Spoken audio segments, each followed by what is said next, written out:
យើងខ្ញុំម្ចាស់ទៀនសទ្ធាខ្ញុំមាន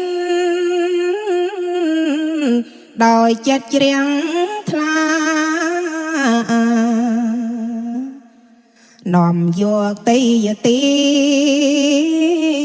នមានភោជនីយហាអមដោយបរិខា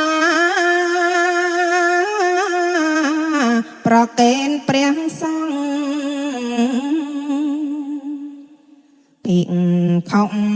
សាមណេ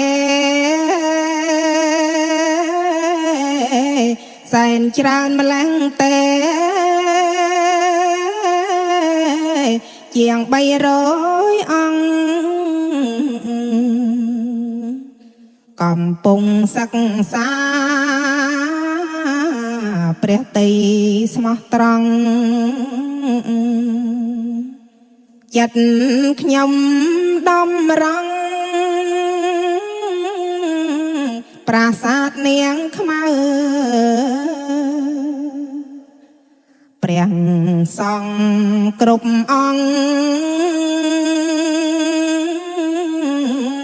គឺជាទំពាំងស្នងជាតិសាសនាសូមអង្គញោមញាតិគ្រប់សពទិសាជួយលោកផងណាតាមទ្របធនធា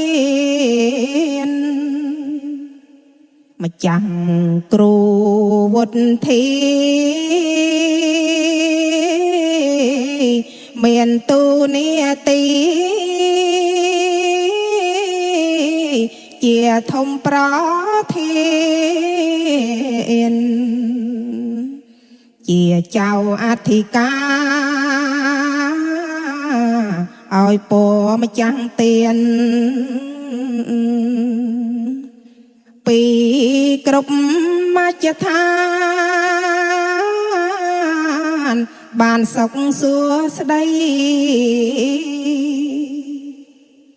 សូមផ្សាយមគ្គផល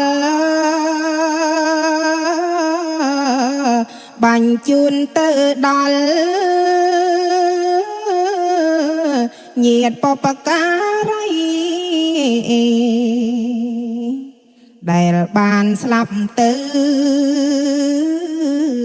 លាចាកលោកី